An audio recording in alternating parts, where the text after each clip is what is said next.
Muy bien, vamos a hablar el día de hoy de lo que es la presencia de los derechos humanos en la medicina. Dentro de este tema debemos de responder o llegar a responder estas preguntas. ¿Qué es un derecho? ¿Qué son los derechos humanos? ¿Los derechos humanos existen en la medicina? ¿De quién son los derechos humanos en la medicina? ¿Quién los aplica y cómo? ¿Y a quién le pertenecen? ¿Sí? Ok, empezaremos diciendo que dentro del marco jurídico mexicano tenemos en la base en la cúspide, perdón, de esta pirámide, la Constitución Política de los Estados Unidos Mexicanos y los tratados internacionales que México ha suscrito como Estado parte de las Naciones Unidas. El que esté en la cúspide significa que son la máxima en cuanto a las leyes en nuestro país y que todo lo que emana de ellas hacia abajo es de menor, por decirlo de alguna manera, de menor valor que lo que está por encima de las mismas. Entonces, de esta manera, están escalonadas o descalonados los documentos legales, empezando con la Constitución y los tratados, las leyes nacionales, las constituciones estatales y leyes estatales, reglamentos, sentencias, normas oficiales mexicanas, contratos, testamentos, etcétera, y a medida de que van disminuyendo o van quedando más abajo, debemos de comprender que surgieron de algo que estaba más arriba. Pero a fin de cuentas, el origen de todas nuestras leyes y todas las reglamentaciones a las cuales estamos sometidos y sometidas como población, tienen su origen en la Constitución y los tratados de los derechos humanos. En medicina contamos con lo que son las guías de práctica clínica. Y las guías de práctica clínica son documentos de tipo médico sobre enfermedades o padecimientos específicos que nos orientan sobre los protocolos de atención de ciertas enfermedades para que podamos optimizar los recursos y dar un buen resultado o un buen diagnóstico a la persona que estamos atendiendo, ¿sí? Volviendo a la Constitución Política de los Estados Unidos Mexicanos, tenemos que dentro de este artículo primero constitucional, lo primero que nos dice es que todas las personas gozarán de los derechos humanos reconocidos en esta Constitución y los que estén reconocidos en los tratados internacionales de los que el Estado mexicano sea parte. Por otro lado, también nos menciona que cuando haya cuestiones de de la Constitución y los tratados internacionales que se contrapongan, se interpretarán estos favoreciendo en todo tiempo a las personas. A esto se le conoce como principio pro persona. También nos dice este artículo que todas las personas que gozan o que ejercen algún tipo de autoridad tienen la obligación de promover, respetar, proteger y garantizar los derechos humanos de las personas.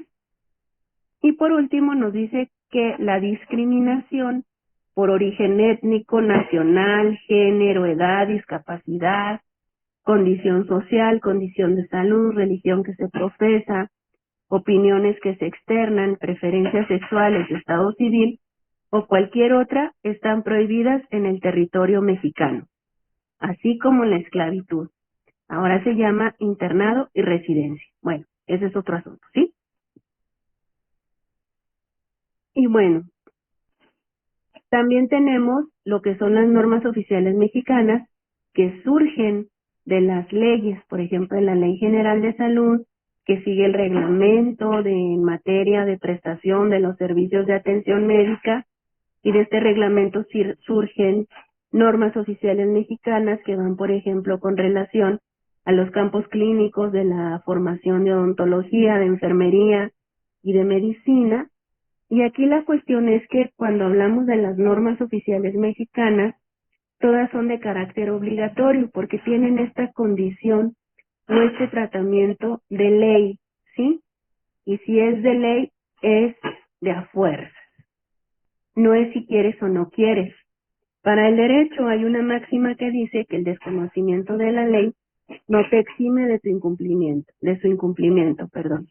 Entonces esto significa que si tú haces algo que transgrede una ley y dices, ay, perdón, esto yo no sabía, no te vale. De todos modos, te tienes que hacer responsable del resultado, ¿sí? Y las guías de práctica clínica, como había mencionado, son con relación a problemas de salud específicos y que están alineadas con la problemática nacional y buscan promover el uso eficiente de los recursos, pero además en medicina se les considera los estándares de oro para el diagnóstico, el tratamiento y la atención de ciertos padecimientos.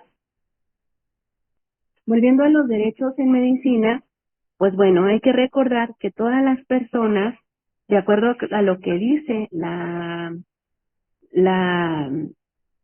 Carta de los Derechos Humanos, es que todos los seres humanos nacemos libres e iguales en dignidad y derechos, independientemente del país, del lugar del mundo en el que hayamos nacido, del color de piel, del dinero que tengamos en nuestra cuenta bancaria, etcétera. Tenemos el mismo valor por el solo hecho de ser personas, ¿sí? Por otro lado, los derechos humanos se clasifican en 3 grandes grupos.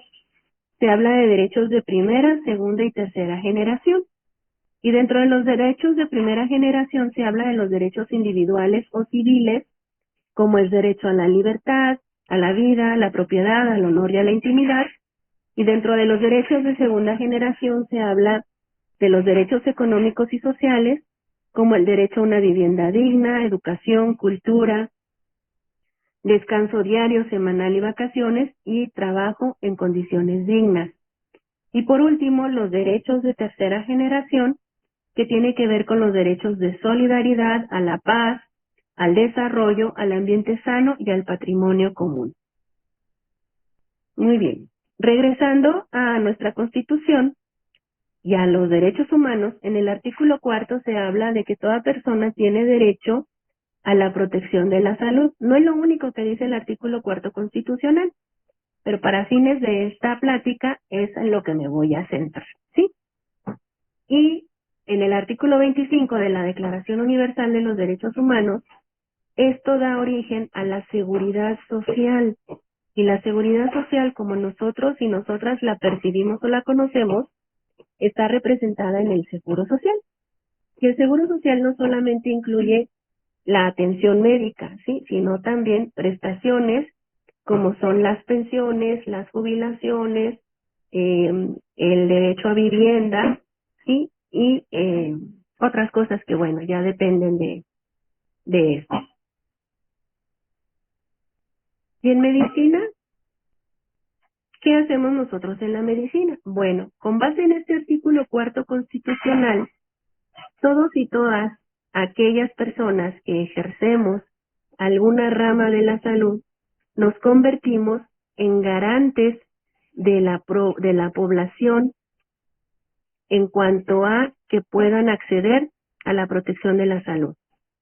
Nosotros y nosotras garantizamos que la gente puede acceder a este derecho, ¿sí? Por eso es muy importante el que comprendamos esta situación, porque es lo que nos da la mayor responsabilidad con la población y con relación a nuestras obligaciones, responsabilidades y derechos como profesionales de la salud. Ahora, ¿cómo acreditas tú que una persona que tú atendiste tuvo acceso a esta protección de la salud?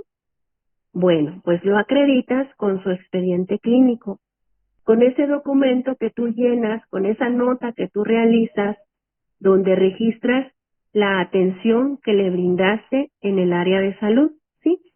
Entonces, por eso es muy importante también que hagas todas tus notas médicas, que a todas las personas que tú atiendas tengan un expediente médico o un expediente clínico, porque el expediente clínico es sinónimo de que esa persona accedió al artículo 4 constitucional y a la protección de su salud, y que tú fuiste el medio para que accediera a este derecho.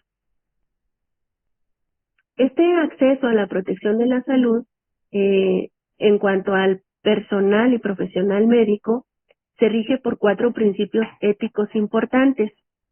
que son la beneficencia, la no maledicencia, la autonomía y la justicia, ¿sí? La beneficencia implica que lo que vas a hacer o como vas a atender a esta persona va a ser en beneficio de esta persona, no buscando su malestar, y ahí entraría la no maledicencia, que tiene que ver con la evaluación o ponderación del riesgo-beneficio. Esto es, el procedimiento, la actividad o el evento que yo voy a realizar con esta persona es más riesgoso o más benéfico. Y si es más riesgoso, pues no lo debo de realizar, porque si lo hago sería maledicencia. Pero puede ser que lo realice si respeto el principio de autonomía que corresponde o que le pertenece a tu paciente. Este principio de autonomía no es tuyo como profesional de la salud, es de tu paciente. E implica que tu paciente tiene la autonomía personal, la capacidad individual de tomar decisiones sobre su salud, pero debe de hacerlo porque ha recibido la información adecuada, y esto lo vemos en un documento que incluye nuestro expediente clínico, que es el consentimiento informado, ¿sí? ¿Cómo se logra que el paciente haga válido este principio de autonomía? Porque si recibe la información necesaria, toma una decisión y firma un documento, en ese orden. Pero usualmente lo que se hace es que firma el documento, no decide y se le informa hasta después qué fue lo que se le realizó. Entonces es importante que aprendamos y empecemos a hacer las cosas en orden y como deben de ser. Y luego viene el otro principio de justicia, que lo hacemos válido precisamente aquí, con la atención que le brindamos y con el expediente clínico de la persona, ¿sí? Porque nosotros nos convertimos en esa entrada a este derecho. Y luego tenemos otra parte del principio de justicia que se llama justicia social, en el cual implica el darle a las personas la atención que requieren para que estén en igualdad de condiciones que otras personas para acceder a los mismos derechos, ¿sí? La imagen aquí es bien clara. Una persona chaparrita que no puede ver un juego de béisbol porque le falta estatura, ¿no? Entonces, la justicia social implica darle 2 cajones de madera para que pueda acceder y pueda ver en igualdad de condiciones y circunstancias que las otras 2 personas este juego, ¿sí? Y esto no es lo mismo que tener igualdad de oportunidades, y tampoco es lo mismo que acá señala como neoliberalismo. Pero como no vamos a hablar de neoliberalismo, sino de medicina y derechos humanos, pues nos vamos a seguir, ¿sí? ¿Qué sucede con el derecho a la salud en México? Bueno, la gran mayoría todo lo que es la salud en México se divide en 2 grandes rubros: las instituciones de salud pública y las instituciones de salud privadas. Si empezamos con las privadas, estas usualmente brindan sus servicios a personas que tienen capacidad económica para hacerle frente a esta situación, ¿sí? Para hacerle frente a los gastos que la protección de la salud requiere. El resto de las personas, los mortales, nosotros y nosotras, tenemos que acudir a los sistemas de seguridad social o a los sistemas de seguridad de salud del Estado. Si son sistemas de seguridad social de tipo federal, pues bueno, podemos caer en un Instituto Mexicano del Seguro Social, en un ISSSTE, en un Pemex, en una Secretaría de la Defensa Nacional, en la Secretaría de Marina, que además de darme atención a mí como derechohabiente, le proporciona atención a mis familiares, ¿sí? Y también a las personas jubiladas. Si estoy en un servicio de salud estatal, puede ser que yo sea trabajador o trabajadora del Estado y recibo atención médica ahí, pero también aquí entra lo que es el programa IMSS Oportunidades, que le brinda atención a las personas en lugares alejados donde no existen este sistema de seguridad social y donde no hay muchas oportunidades de trabajo, como por ejemplo las poblaciones alejadas de la sierra. Y muchas personas que acuden a las instituciones estatales también usualmente, bueno, una gran mayoría de ellas pueden pagar o pueden dar un aporte económico a la institución con base en un estudio de socioeconómico que determine su capacidad de pago, ¿sí? Y hay otras que lo recibirán de manera gratuita. Y aquí, en esta estructura estatal, se metió primero lo que era el Seguro Popular y lo que ahora conocemos como INSABI, que utiliza toda la estructura estatal para que se le dé atención médica a la población en general, que no cuenta con capacidad para pagar un servicio privado, pero tampoco cuenta o pertenece a la Seguridad Social Federal. Sí, entonces utilizan los recursos estatales en cuanto a infraestructura, personal, pero y asume los costos de esta atención. Sin embargo, los costos que puede asumir, viendo la cantidad de población que atiende, pues se diluyen, ¿sí? Y esto hace que la atención que se brinda sea para muy pocos padecimientos. Tienen su catálogo de servicios donde entran una serie de padecimientos y otros no. Entonces, si no entra en esta serie de padecimientos, pues ya no puedes recibir esta atención gratuita, ¿sí? Muy bien. La Organización de Cooperación y Desarrollo Económico en este enlace tiene un informe resumido de cómo encontró la salud en México con base en ciertos indicadores. Es muy importante que los veas porque los números te van a dar susto, ¿sí? Yo no quiero ser portadora de malas noticias, entonces por eso no te lo voy a mencionar aquí, pero visita esta página para que tú solito te asustes, tú solito, tú solita, ¿sí?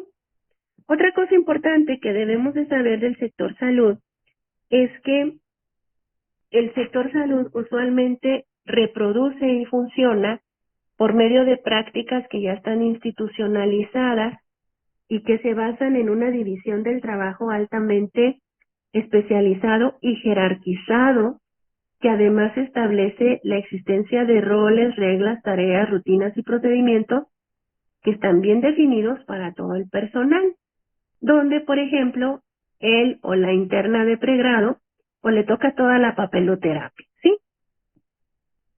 Esto también implica esta jerarquización, que hay jerarquía en cuanto a la autoridad, al ejercicio del poder y la calificación laboral, esto es las calidades o las cualificaciones que tiene y que están organizadas en una pirámide donde la parte superior ejerce el poder sobre las partes inferiores. Esto, a fin de cuentas, también se puede reflejar en un trato impersonal entre los agentes institucionales y entre estos y la población usuaria, ¿sí? Esto lleva también a que exista una permanente rotación y sustitución de personal especializado y que haya un alto número de subrogaciones, que también muchas ocasiones cuando la institución federal o estatal no tiene los recursos o los equipamientos para hacer ciertos estudios, envía a las instituciones privadas a sus pacientes para que le hagan una tomografía, una resonancia, cualquier tipo de estudio, pues, o procedimiento, y asume el costo que esto tiene, y esto genera una pérdida económica importante también. Por otro lado, dentro de las personas hay niveles de responsabilidad que van del adscrito al interno, pasando por los residentes, pero esta responsabilidad también marca las relaciones jerárquicas y diferenciales.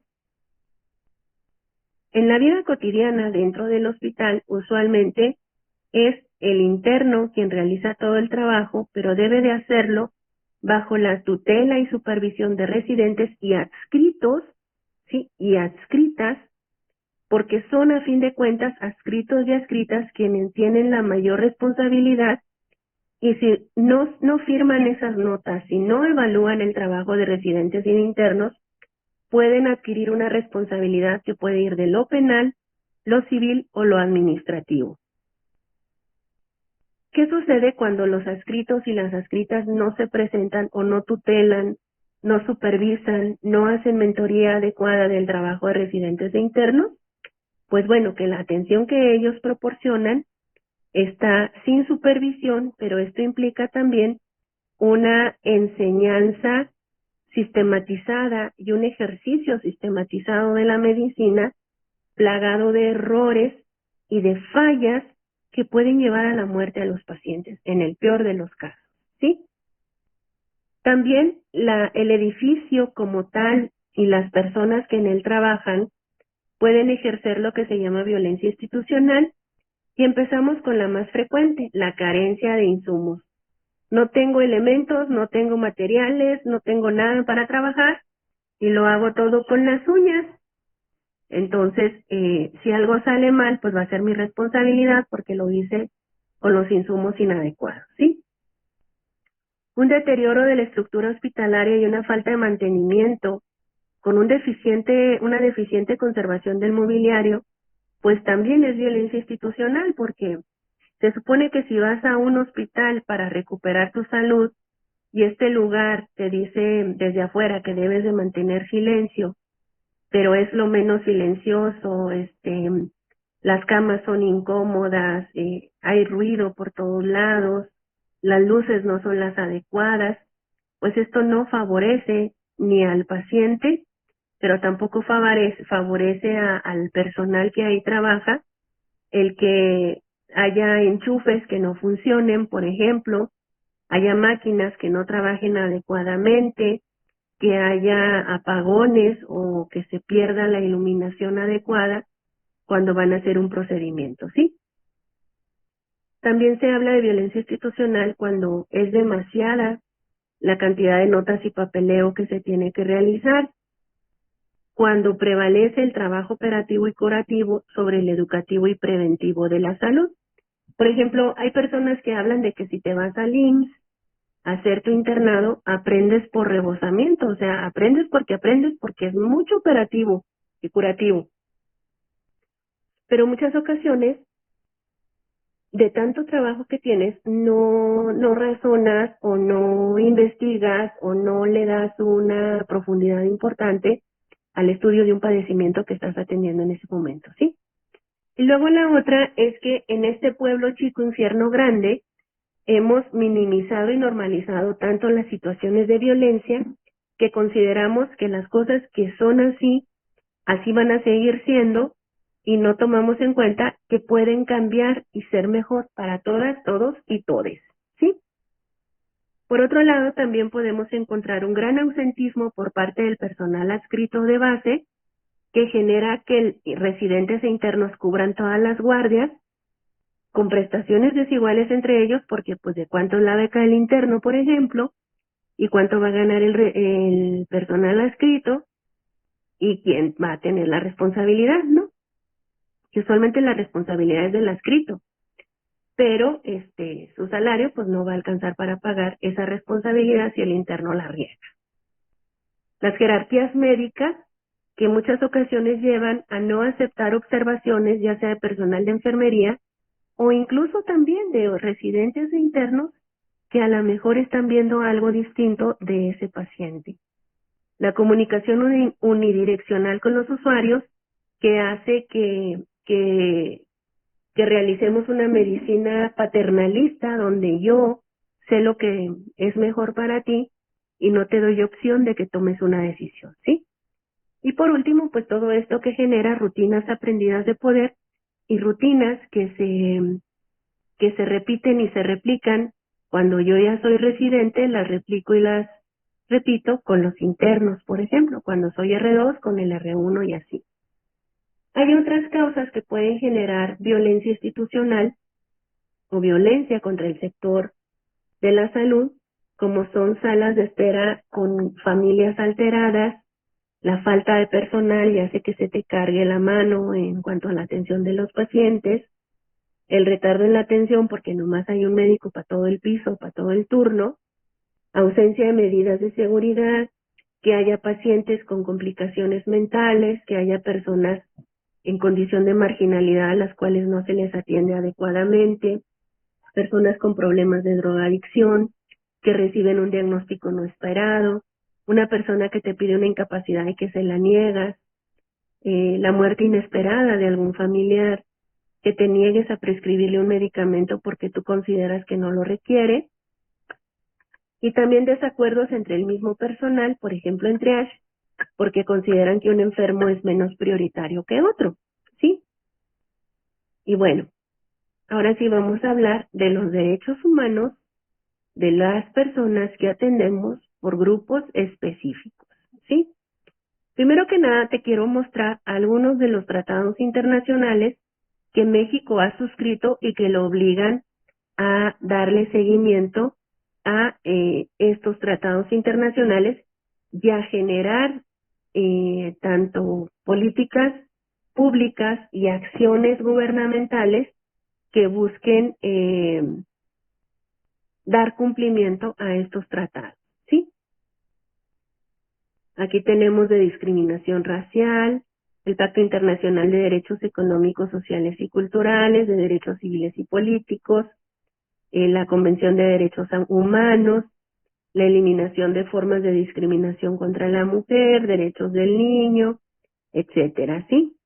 Y luego también tenemos convenios con la Organización Internacional del Trabajo, y este es para el grupo de personas con VIH-Sida. Fíjate bien en la diapositiva. De un lado tengo todos los tratados internacionales que México ha suscrito, del otro lado hay tratados del ámbito interamericano, y luego tenemos las leyes, ordenamientos y normas nacionales que México debe de cumplir. En el área de la salud, con relación a las personas VIH-Sida, es nuestro deber, obligación, responsabilidad, ¿sí? Y tenemos que conocer la norma oficial mexicana 10 SSA2 del año 2010 para la prevención y control de la infección por el virus de la inmunodeficiencia humana. También debemos de conocer la norma oficial mexicana 039 del año 2014 para la prevención y control de las infecciones de transmisión sexual. Con relación a las personas adultas y adultos mayores, ¿sí? Tenemos la norma oficial mexicana 031 del año 2012 que habla de la asistencia social, prestación de servicios de asistencia social a adultos y adultos mayores en situación de riesgo y vulnerabilidad. Hay que buscar y saber qué es una situación de riesgo y qué es una situación de vulnerabilidad para que sepas identificarla y puedas prestar la atención médica de manera adecuada, ¿sí?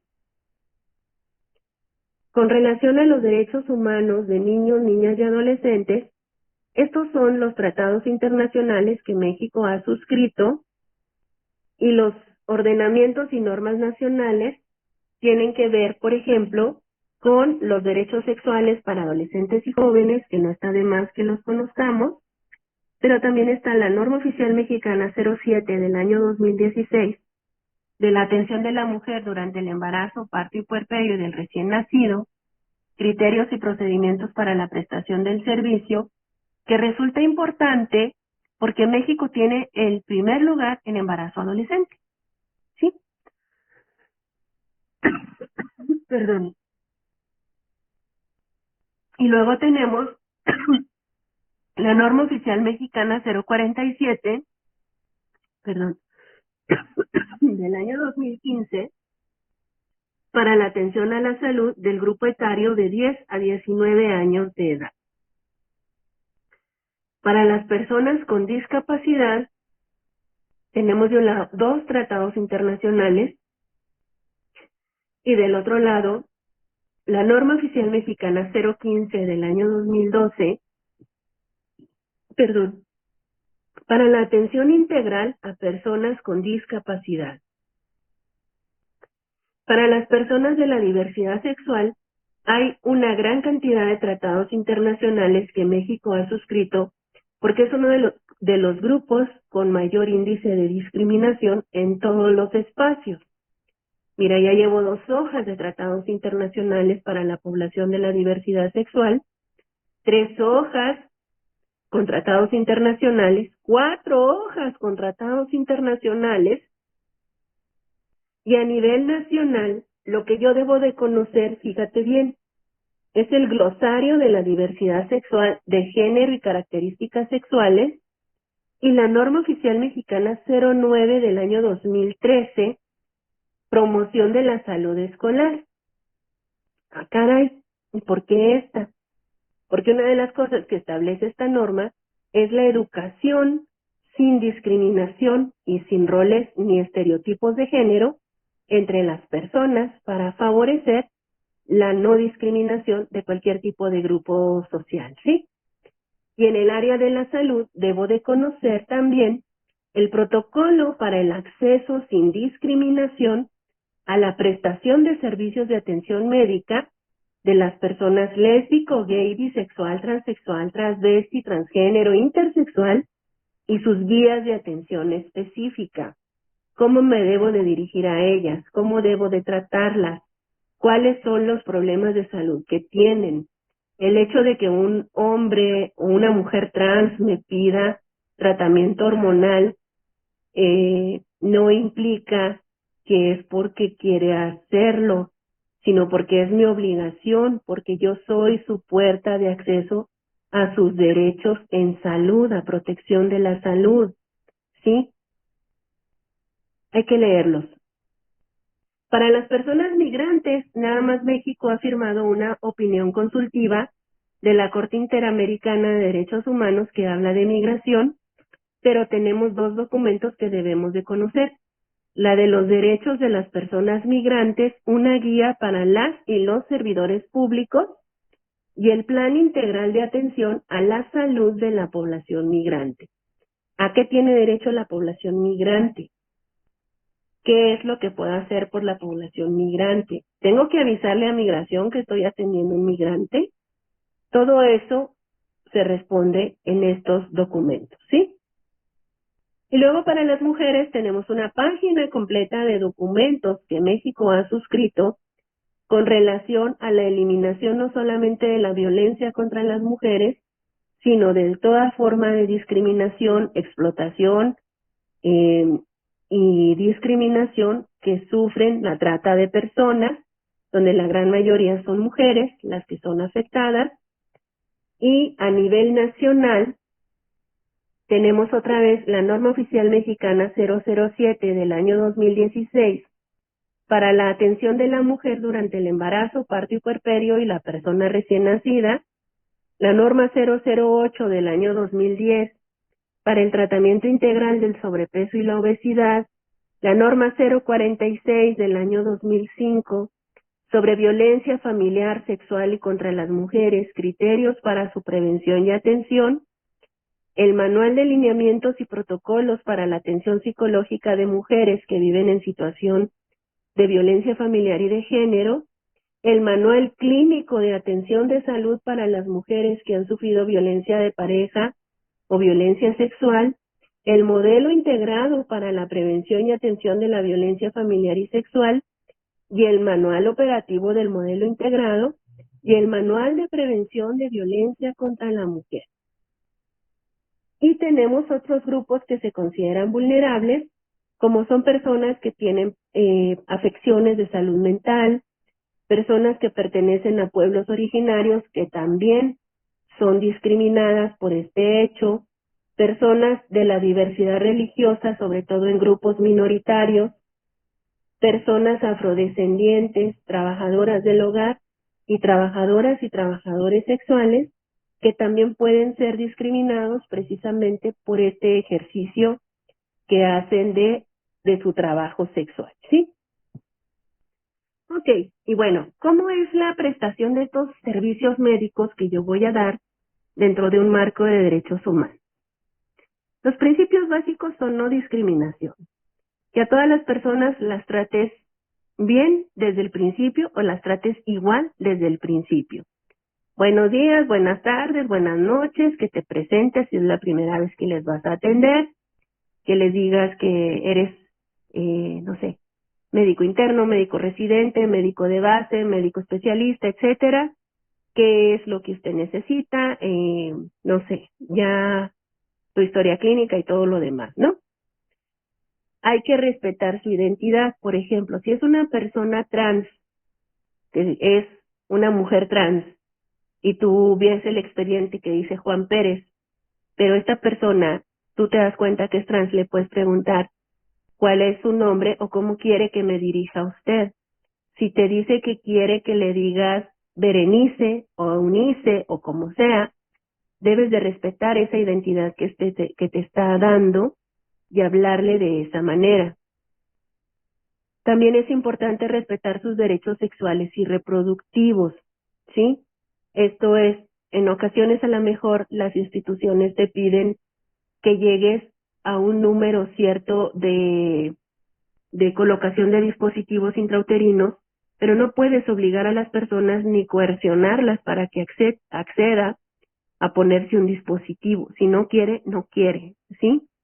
Respeto a sus decisiones informadas. ¿Y cómo vas a respetar esa decisión? Pues dándole la información debida y adecuada de acuerdo a su padecimiento para que pueda tomar precisamente una decisión, ¿sí? Y realizar sus notas médicas en el expediente clínico. Esto es bien básico y bien importante, la nota médica en el expediente clínico de esta persona. Hay que recordar que los derechos de las y los pacientes que están reconocidos en todo el país son el derecho a recibir una atención médica adecuada, con trato digno y respetuoso, con información suficiente, clara, oportuna y veraz, para decidir libremente sobre su atención, para otorgar o no su consentimiento válidamente informado, que debe de ser tratada con confidencialidad y contar con facilidades para obtener una segunda opinión. Si te dice que quiere una segunda opinión o si te pregunta si estás seguro o si tú ves que duda del diagnóstico que le estás dando, dile que es su derecho contar con una segunda opinión, que con toda la confianza del mundo puede buscar a otro profesional de la salud para que le dé otra opinión y si regresa a atenderse contigo, será bien recibido o recibida, ¿sí? También las personas, los pacientes y las pacientes tienen derecho a recibir atención médica en caso de urgencia, a contar con un expediente clínico y a ser atendidos y atendidas cuando se inconformen por la atención médica recibida. Hay personas que son mecha corta y que cuando una persona se inconforma por la atención que le brindó, se terminan agarrando el chongo. Entonces, yo te voy a recomendar que le sugieras, si se ha inconformado, que acuda a la Comisión de Conciliación y Arbitraje Médico para el Estado de Chihuahua, donde las personas que ahí trabajamos estamos para escucharles y para ayudarles a encontrar una solución o la mejor solución posible. Ahora, los servicios de la Comisión de Conciliación y Arbitraje Médico para el Estado de Chihuahua no son solamente para usuarios de los servicios de salud público o social, sino también para los servicios de salud privado. ¿Por qué? Porque recuerda que la salud es un derecho de todas las personas, no porque sea del Estado o porque tenga capacidad económica, significa que los vas a tratar diferente, ¿sí? Y la otra cuestión es de que en esta Comisión de Conciliación y Arbitraje Médico se utilizan mecanismos alternos de solución de conflictos, los servicios que presta son totalmente gratuitos, los mecanismos alternos de solución de conflictos permiten llegar a una solución, valga la redundancia, más rápido y de una forma más efectiva en muchas ocasiones, porque existe voluntad de las partes para realizar una mediación o una negociación y resolver su conflicto, ¿sí? Por último, te recuerdo que el día 10 de diciembre es el Día de los Derechos Humanos y que es importante saber que todos los derechos son para todas las personas, que son progresivos y que cuando a una persona se le limita uno de sus derechos, se afectan todos los demás. Si tú no respetas el derecho a la dignidad que todas las personas tenemos, estás incumpliendo y afectando todos los demás derechos que esta persona pudiera llegar a ejercer. Si tú respetas su derecho a la dignidad, le das entrada a que acceda a otros derechos y que pueda hacer efectivos todos estos en su vida cotidiana. Y con esta diapositiva termino yo el día de hoy mi presentación y espero el lunes que nos veamos en clase, que tengan preguntas para contestar con relación a este tema tan importante que son los derechos humanos en la medicina.